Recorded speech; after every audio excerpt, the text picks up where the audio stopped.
Welcome. Please join me in prayer.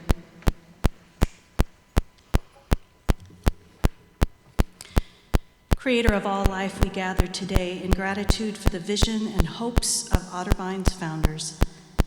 So thankful for this community that has been built on the values of excellence, inclusion, and commitment to the common good.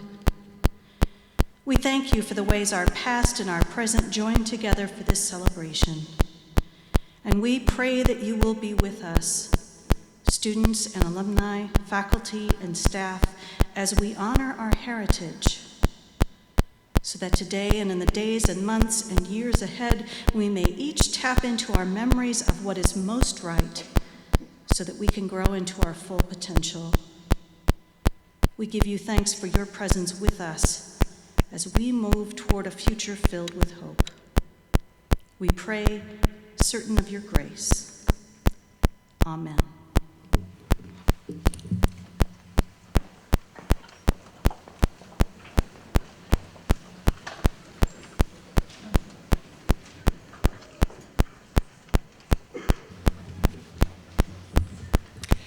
Hello, everyone. I'm Beth Riggle-Doherty, Dr. D, and I'd like to welcome you to the 2014 Founders Convocation. It may be gloomy outside, but in here, we're celebrating.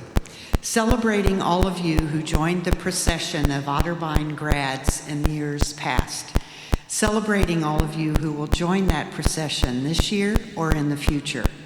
Celebrating our beloved Otterbein, its history, its spirit, and especially its heart. Just last year, I worked with a student who based her senior writing project on the stories alumni have contributed to the Courtright Library archives. What became clear to me as I worked with Bridget was that those individual stories add up to the Otterbein story, a story that continues to be told, written, and reshaped by every class who graduates, by every class who returns. In telling their stories, alumni add their bits and pieces to the mosaic of Otterbein history. In taking the time every spring to acknowledge the founders who built an institution to match their vision, to listen to the cardinal tales alumni bring with them, and to recognize the Otterbein places and people and events that fill our memories, we do our part to remember our history, but also to create it. History is not some abstract timeline. It's the lived lives and experiences of individuals. An institution is not some abstract organizational chart. It's the work and attitudes and dedication of people. Celebrations like this one give us a chance to express our gratitude to the people who came before us, who made and make Otterbein what it is, a living, breathing community. Life, writes Virginia Woolf in Jacob's Room, would split asunder without them. She's referring to letters, that way of sending oneself, one's stories, to someone else, and then, miracle of miracles, receiving the recipient's self and stories in response. Whether written with an inked quill on vellum, dashed off with fountain or ballpoint pen on stationery, typed on bond paper with a Smith Corona, word processed and printed on copy paper, drafted in Google Mail and electronically sent, or composed with thumbs and sent over the phone, letters connect us.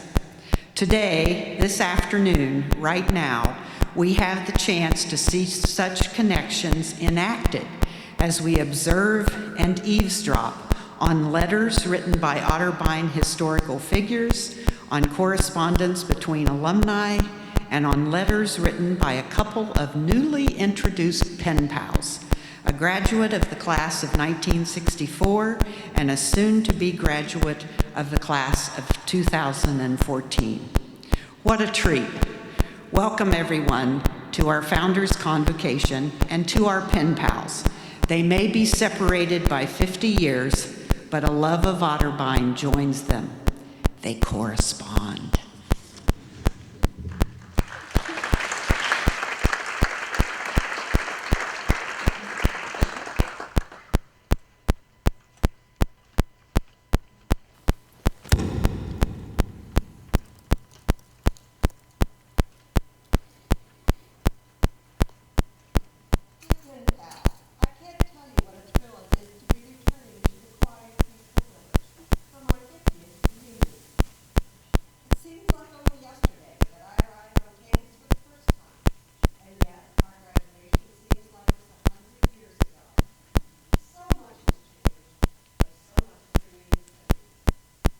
Dear pen pal, there have been a lot of changes here in just the past few years.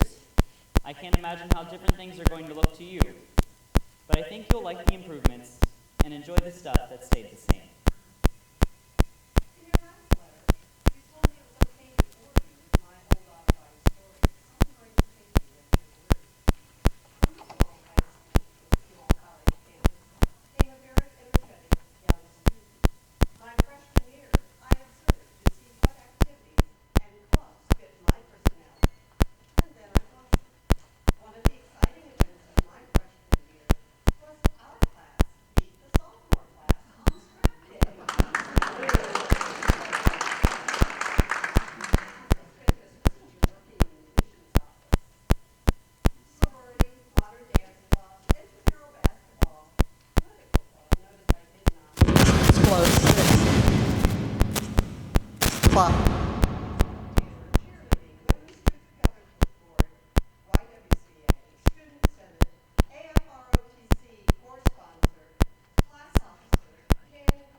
My Otterbein is very much like your old Otterbein College, a busy little spot of brick and grass nestled in Westerville.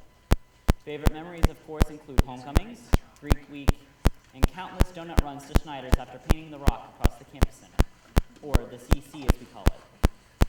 Nowadays, these excursions are more often than not followed by late-night trips to Taco Bell, what you could call a new Otterbein tradition. It's still very hard to not find something to do at Otterbein. Between work study, double majoring, orientation leading, Greek life, choirs, theater productions, Canon Cardinal staff, homecoming court, and trying to graduate in 4 years, it seems to me that maybe Westerville isn't such a quiet, peaceful village after all. At least during finals week for sure. It's nice to hear that I'm not the only one who struggled to say no to all of the wonderful opportunities that Otterbein has had to offer over the years. These opportunities have surely helped me grow socially and academically. And as a senior, I'm excited to see how I can use what I've experienced in the real world. Sharing our stories through letters like ours has always been the best way to remind ourselves of who we are, both as individuals and as a part of Otterbein. From George D. Bender, Academy Class of 1908, to Royal F. Martin, Class of 1914, written May 25th, 1957. Dear Royal, I trust that this letter will revive many of the incidents that helped make life at Otterbein both interesting and enjoyable for both of us. For I believe that these little happenings were in direct harmony with the admonition of Professor R.H. Wagaman, who said on many occasions that we should never let our studies interfere with our college work. Arrangements had been made for a room at the Row House. Mrs. Rowe was a lovable old lady who had rooming accommodations for 6 students. We were fortunate enough to get a first-floor front room equipped with all the modern conveniences, such as a washstand, wash bowl and pitcher, natural gas grate, and a nice little square frame convenience located at the rear of the lot. L.C. Hensel, studying for the ministry, was quite reserved and, like many of us, was working his way through school. Later on, it became quite obvious that along with his regular college work, Hensel was acquiring quite a serious interest in a certain young lady residing in the new dormitory. The row house gang, sans Hensel, decided to further express Hensel's interest in the young lady. With these ideas in mind, Myers, Eyman, DeMuth, Martin, and Bender packed all of Hensel's belongings into his trunk, chipped in 5 cents each to pay the dryman to deliver the trunk to this lady's room. Of course, we had to do this after Hensel had left his room for the regular Friday night session of his literary society. This meant that 5 other fellows were themselves late to the literary society and were fined 50 cents each for their late arrival. Looks like this joke kind of backfired. Do you remember the nice little house built with paving bricks and designed as a residence for Dr. Bookwalter when it was learned that the new president hadn't yet located a place of residence? Marianne, the skeleton, was at one of the windows. Of course, all of this to welcome Dr. Bookwalter. How about the slumber party that several girls were having at the McMahon home one evening? Do you recall that they had boasted that the fellows couldn't steal their ice cream and cake that evening? Well, after it got dark enough to work, I put a layer of heavy paper on the front lawn of the McMahon house, poured out the gunpowder, put the fuse into the powder, covered the charge with heavy paper, put weights around the edge, then gave the fellows the high sign, lighted the fuse, and in a minute or so, poof, up went a big...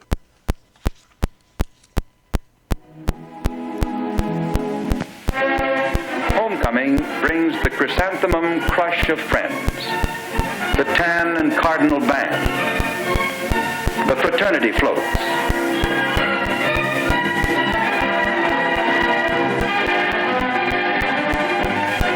and, of course, the big game. Otterbein's Ohio Conference Cardinals take the field against an ancient rival.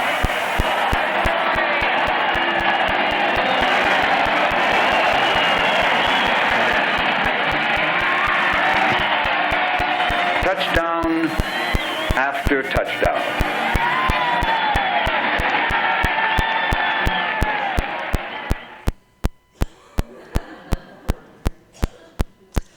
When you read or watch these reminiscences, one of the common threads that runs from 100 years ago to 50 years ago right up to today is that most students had to work to put themselves through school. From A.S. Nichols, class of 1921, to James O. Cox. Dear Mr. Cox, I did not make a mark for myself in athletics of college activities, but I did make a mark on some of the cornfields around Westerville. Had it not been for these cornfield gymnastics, I could not possibly have remained in school. From C.W. Snyder, class of 1903, to James O. Cox, class of 1911, October 14th, 1922. My dear Mr. Cox, landing at Westerville, September 1895. Dr. Sanders, then president of Otterbein, being at the station, greeted me heartily. On discovering that I had only $29.50 borrowed money, with no prospect of more, he shook his head doubtfully, but encouraged me to start in. To pay expenses, I cut corn, beat carpet, had a coal agency and a laundry agency among the students, was a steward of a club for my board and fired a furnace for my room, made garden, and did whatever work I could get.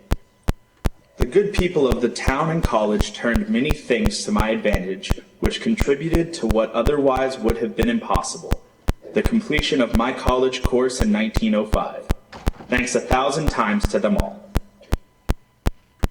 I know these days everybody communicates by writing on their Facebook walls, but when I was in school, we really had a wall.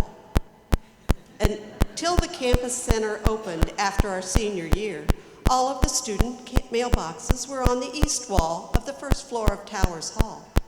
They were open boxes, so anyone at any time could stop by and drop off a message for you. We got everything from our letters from home to our pledging information tucked up in those boxes. That makes me think, are the Greeks still a big deal on campus? I just loved it when the fraternities and sororities would get together to serenade young couples who were recently engaged.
Park's life, though not as big as they might have been in the 1960s.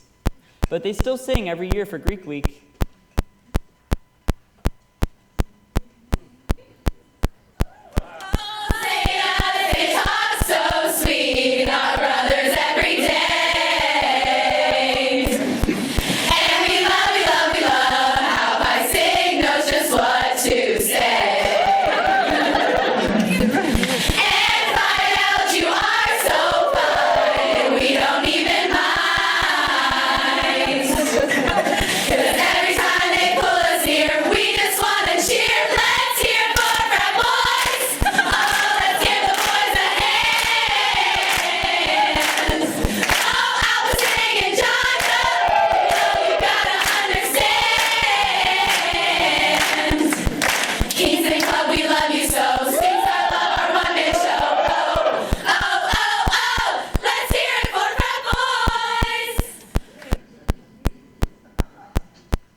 Yes, but it's online now.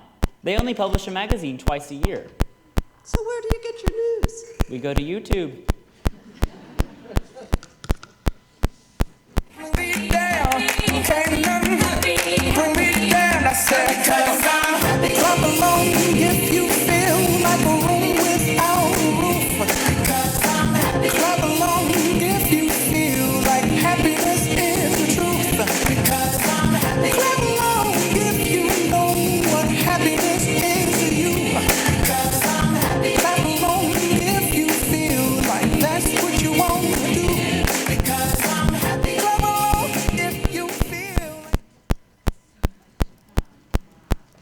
That's very impressive, but a little too fast for me. I think I'll stick with the printed word and a campus tour for now. After all, I still need to write my biography for this 1964 memory book. Well, pen pal, I thank you for taking the time to write to a fellow Cardinal and for sharing some stories and showing me how we share stories today. It's been fun talking to you and taking you on this tour, pen pal. And I can't wait until I can take you on a real tour of the campus. Until then, I promise to keep in touch with paper and ink, though I'll probably use the computer and printer from now on. Now, if you'll excuse me, I've got to go check my Facebook.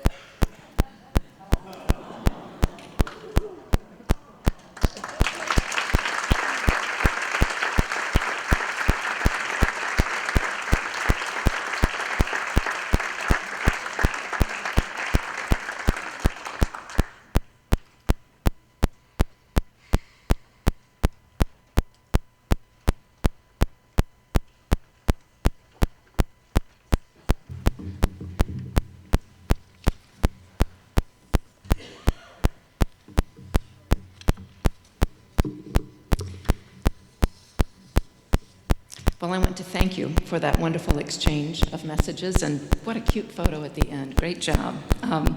Thank you to the faculty, staff, students, and special guests who are joining us today to mark this wonderful occasion. And I also would like to add a very warm welcome to all Otterbein alumni who are here. We have more than 349, and it looks like, because this is sort of in gray, we may still be counting, alumni who are returning to Otterbein this weekend to celebrate Spring Alumni Weekend, and many of them are joining us this afternoon. Could I please ask all Otterbein alumni who are here to stand?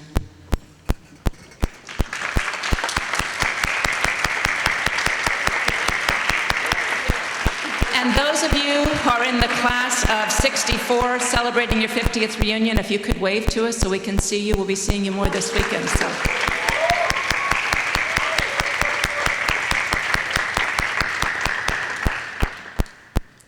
We're so glad to have you here.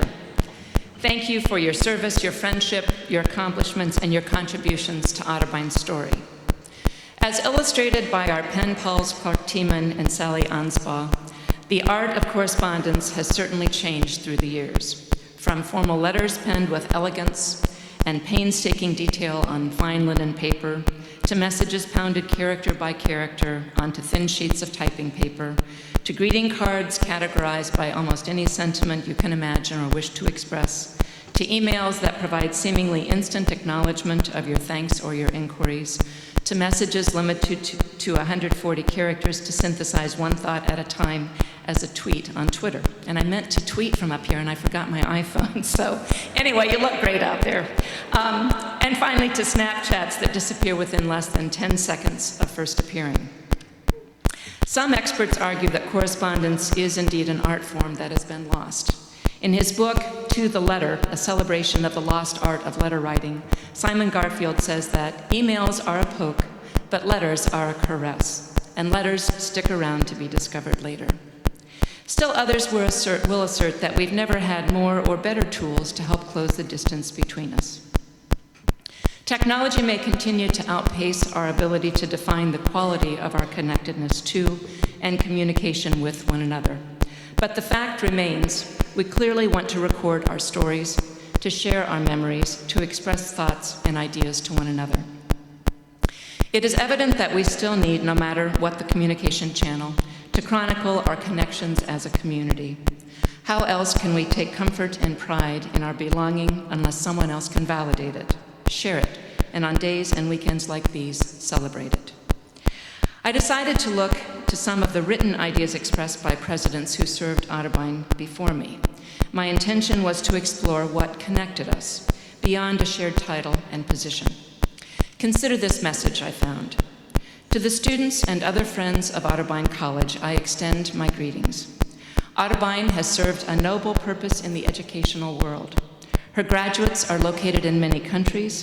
The various trades and occupations have received their reasonable quota from her ranks. To you who read this book, I wish no higher good than that scholarship standards, coupled with ideals of character and service, be your dominating purpose. This is my passion for Otterbein. Buildings, equipment, and a beautiful campus are attractive and desirable, but they are not the ends. They are merely means to an end. This greeting appeared in the 1931 Sybil from Walter G. Clippinger, who served Otterbein as president for 30 years. No matter the 83 years that separate our work, his passion is very similar to my own.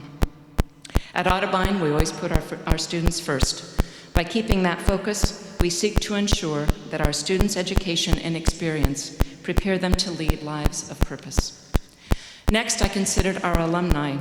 As leaders, it is our job and our hope to engage our alumni and provide the kind of information that will help them remain connected to a clear understanding of Otterbein's purpose. We want our alumni to demonstrate their pride in and their loyalty to their alma mater. When alumni, like those in our audience today, come home, it matters a great deal to us indeed. We need their help and their commitment. As a body, they represent living chapters of Otterbein's story. Their individual lives are like beautiful letters detailing our goals and our own life's work.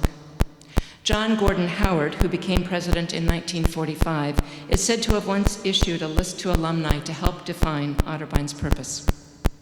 His list, as recounted in Dr. Harold Hancock's History of Otterbein, included the following notes: to help young people become good citizens, to assist them to become Christian in purpose and conduct, to become diligent in search of facts and their interpretation, to select the best in cultural and social experiences, to become competent to enter a vocation or be prepared for postgraduate study, to become sympathetic with the hopes and fears of all humanity and dedicated to a life of unselfish service, to become competent to choose wisely a life mate, and to build firmly a happy home, and to make wise use of leisure and recreation. To the alumni in the audience, I ask you, while that list is worded in the voice of President Howard of that time, is this not the same experience and purpose that you understood to be your own as you left Otterbein? I assure you that most of President Howard's list is echoed in our purpose today. Our new mission statement declares that our work is to prepare students to think deeply and broadly, to engage locally and globally, and to advance their professions and communities. This inclusive community is dedicated to educating the whole person in the context of humane values. And Otterbein education, furthermore, is distinguished by the intentional blending of the liberal arts and professional studies, combined with a unique approach to integrating direct experience into all learning. And finally, in addition to our students and our alumni, there is another part of our campus community and our audience today who are regularly referred to in the writings of our former presidents. I, like those in whose footsteps I follow, have long held this body in the highest regard. I will cite just 2 examples of such observations this afternoon. President Lynn Turner, who began his service to Otterbein as president on September 1st, 1958, referred to the Otterbein faculty as supermen and superwomen. According to Professor Hancock's historical accounts, in his first address to the faculty, Turner stated the following. He stated that he regarded no calling higher than theirs, the faculty, and that he believed few careers offered greater opportunities for service to their fellow men. Though teachers were frequently unrewarded and sometimes lonely, Turner believed, they did not care because teaching was in their blood. They were like Chaucer's clerk, who would gladly learn and gladly teach. Consider also President Howard, how he described the faculty in his first annual report in 1946. Good teachers make a good school. The teachers of Otterbein College are the source of the unique quality which we call the Otterbein spirit, which is passed on from one student generation to the next through the years. As Otterbein's current president, I can tell you this. Otterbein faculty are supermen and superwomen, except they do all that with a different set of powers. It is their passion, knowledge, and commitment that enable them to help students be stronger than even they thought possible. It is their conviction, curiosity for discovery, and desire for understanding that help learning fly off the pages. That knowledge, that understanding is exactly what will save these days and those to come. And I know teaching is in their blood and that they are the spirit, that unique quality, that which makes Otterbein, Otterbein. And for that I say thank you. Your passion and concerns are always a part of my own. Of that I can promise you. So our students, our alumni, our faculty and staff, our presidents and leaders provide an historical acknowledgement of who we have always been. They are a reaffirmation for our community of who we will always be, even as the world around us changes. This is why we share our stories. We share our stories to understand what connects us, no matter how many years separate us. We share our stories because the values of this institution and those who share in its community have stayed true and constant since Otterbein's founding in 1847. I can't help but think of the Cardinal Tales Project, made possible in part by the Otterbein class of 1953. Their gift helped seed the first oral history project to record our alumni tales, so we can share them with those who will share Otterbein's future. I also think about the round-robin circles that connect some of our alumni. Several groups of women who very much continue the art of correspondence and keep cardinal connections strong. Their letters travel among a small group. Upon receipt, each member adds news and other reflections to a growing message authored by each round-robin member. I hope you might make time to share your tale over the course of this weekend, either through the Cardinal Tales Oral History Project at the library, by joining or starting another round-robin group, or in a letter you might choose to write upon reflecting about your weekend and your years at Otterbein. To help aid you in this task and to commemorate our Founders' Convocation, our legacy, and our Otterbein stories, each of you will be offered a small but meaningful gift as you exit Cowan today. It comes from the Founders Celebration community, whose Cardinal Pride helped plan today's program, as well as other events this week leading up to this convocation. I'm thankful for their commitment to Otterbein's story, past, present, and future. As you leave today, please be sure to take a commemorative postcard featuring Towers Hall, as well as a Founders Day pen. Perhaps you might use that postcard to reach out to a former roommate and invite him or her to return to Otterbein to share in our continuing story, just as you have shared this weekend. Or perhaps you'll send me a note on that postcard instead to share a story, a memory, or a note that you want to be sure is kept and protected for all of Otterbein's history. A story to stick around to be discovered, as Simon Garfield described. Remember, your lives are interwoven with Otterbein's story. You are a member of the Otterbein community, and that means something. Your story is Otterbein's story. It is who you are, who you have been, and who you will always be. And now, will you please stand and join us for the singing of the Otterbein love song. The words can be found on the inside of your program.